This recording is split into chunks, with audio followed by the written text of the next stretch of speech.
Alright everyone, link in the description, archived of course here. Joe Biden is an abysmal failure. He's only been in there for a few months of his asterisk administration that he won fair and square, honk honk. Gonna say that for YouTube. By the way, pin comment down below with links to other video hosting sites that I use where you don't have to do honk honk. But I've concluded something.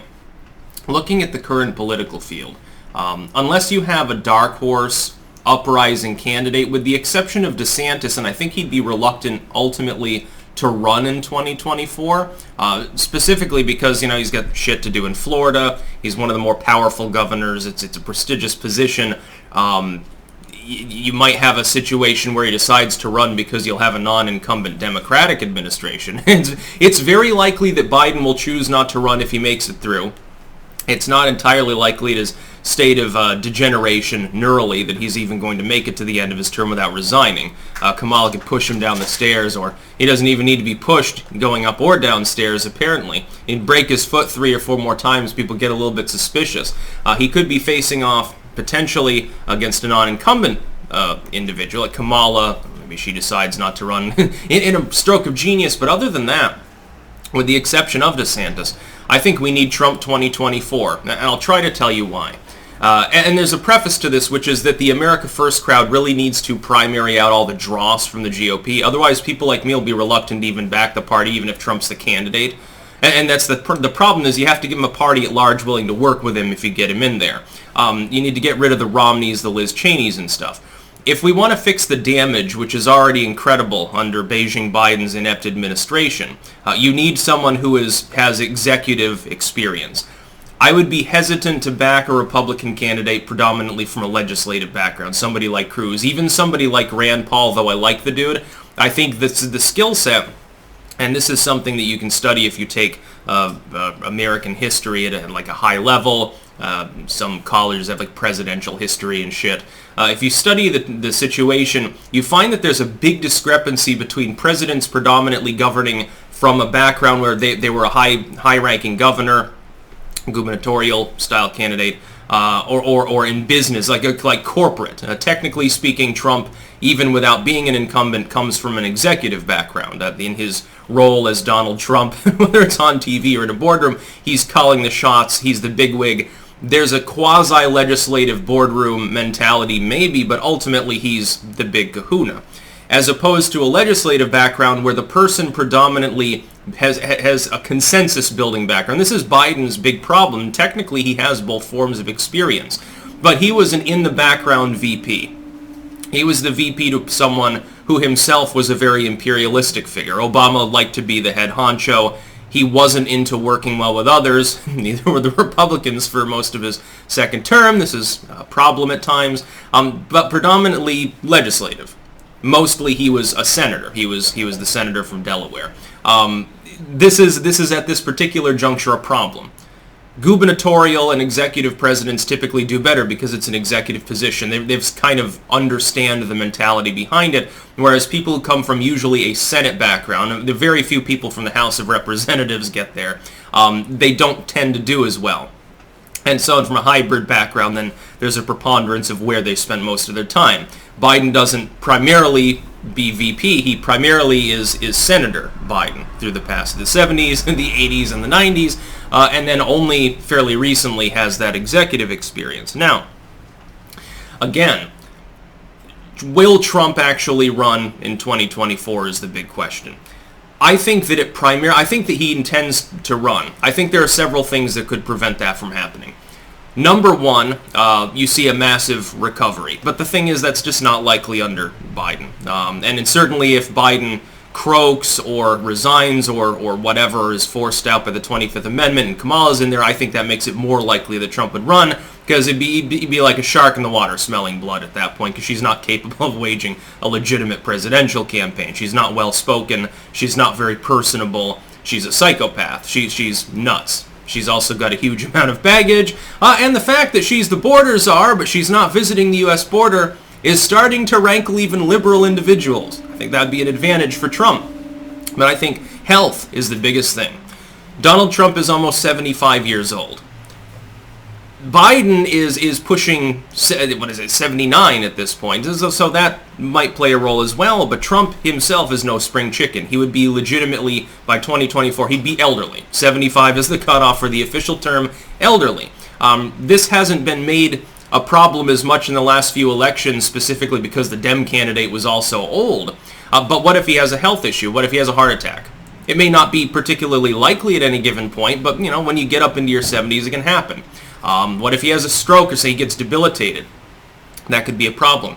I think that barring a health problem, or barring a miracle, which would be that Beijing Biden actually manages to not fuck the economy up any worse than he already has and it begins to recover again, I think that barring one of those two, Trump is likely to run. And I think it'd be almost a patriotic duty to try to unseat Beijing Biden. Now, would the 2024 election be fair? Well, about as fair as the last one. Honk honk, which is to say perfectly above board. Which is why I've told people, if you believe in America first, if you really do believe there's an existential crisis to your country, it is your solemn responsibility as a citizen, or a lawful resident, to begin campaigning now. But not just for 2024. Hang the presidency. Stop even thinking about it till after the 2022 midterms. Focus on state houses, governors, high-class mayors, and people like that. Take over the school boards. Take over your local housing authorities. Take over the mayor's office. Take over the city council, the town council. If you can take over these things, you have disproportionate power. The localities and states run 99% of everything in the country, including the elections, by the way. Well, if you want to fortify your elections against evildoers, against Beijing or Moscow or, whatever boogeyman they're going to drum up next, well, you've got to be the ones that are in charge of the election. That's the only way you're going to do it. Otherwise, you're going to get stuff like when people are trying to photograph the voting place and they're putting up plywood in front of the windows to keep you from seeing what's going on. Well, they can't do that if you're the one that's controlling that local election, now can they? Take over the sheriff's offices. Primary out idiot sheriffs and get ones in there that understand the Constitution. From the ground up, a house is built. You build the foundation first. You don't start by building a scaffold and putting up a roof, and then building the foundation and building one wall and then ignoring the other side of the building and all helter-skelter and haphazard. That's not how you do it. You build the foundation first and make sure it's nice and solid. As Trump would say, a big, beautiful foundation. Even if Trump wins 2024, it's going to be a do-nothing presidency if you don't have Republicans, and specifically the right kinds, controlling Congress anyway. Because he will be obstructed by idiot rhinos like Mitt Romney and Liz Cheney, or by the Democrats, for only partisan reasons by and large. Why would they want to hand him victory? At that point, by the way, they'd be seething. Of course they'd try to obstruct his administration if they get the chance.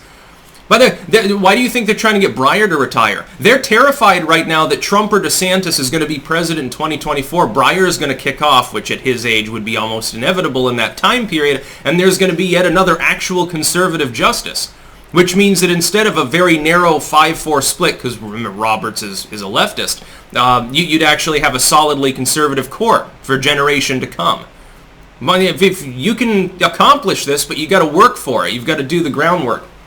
That means more than making a Facebook post or a Reddit shitpost or making a change.org petition. This means getting active locally, organizing literally now. You should already be organizing locally to try to take over your city council, to try to take over the mayor's office, to take over the housing authority, to take over everything, to take over the sheriff's office. If you get that local support going, that's a great springboard then, even before the fucking midterms in some cases, for state houses, for governor's offices. These are the people with most of the power in the U.S. system.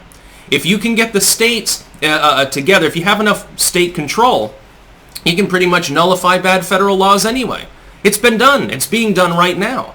The drug war is winding down. Initially, the wind down doesn't come from the federal government saying, okay, you can smoke weed now. It's still illegal on the federal level.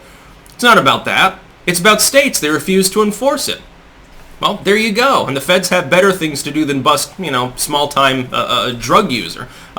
So they ignore it. It's been nullified effectively. Yeah, you might get charged with possession. In most states, you're not going to. Gun control in a bunch of red states is effectively null and void. There are states, even in blue states, if you don't have any sheriffs or local, like municipal mayors and shit like that willing to enforce your law. Look at Maryland's ban on certain firearm magazines. That's null. It's null and void. There's no confiscation because no one's willing to confiscate them. Even the state government's been nullified in that sense. Take over your localities and start doing that now, and then get Trump 2024 in there. Yes, but if Trump runs, I will vote for him. Because the proof is in the pudding. I've already seen what he's capable of. He's exactly the sort of leader we need right now. We should have him in the White House today, and we wouldn't have most of the problems that are going on. You wouldn't have stagflation, which Biden has ushered in. Keystone would be continuing to be built. You'd still have oil drilling going on. Fuel prices would be at least marginally lower. You wouldn't have half a dozen of the problems that Beijing Biden has caused. Yes, elections have consequences. I guarantee there are a hell of a lot more than are willing to admit it, Biden voters that have buyer's remorse at this point. That's about all. Peace out.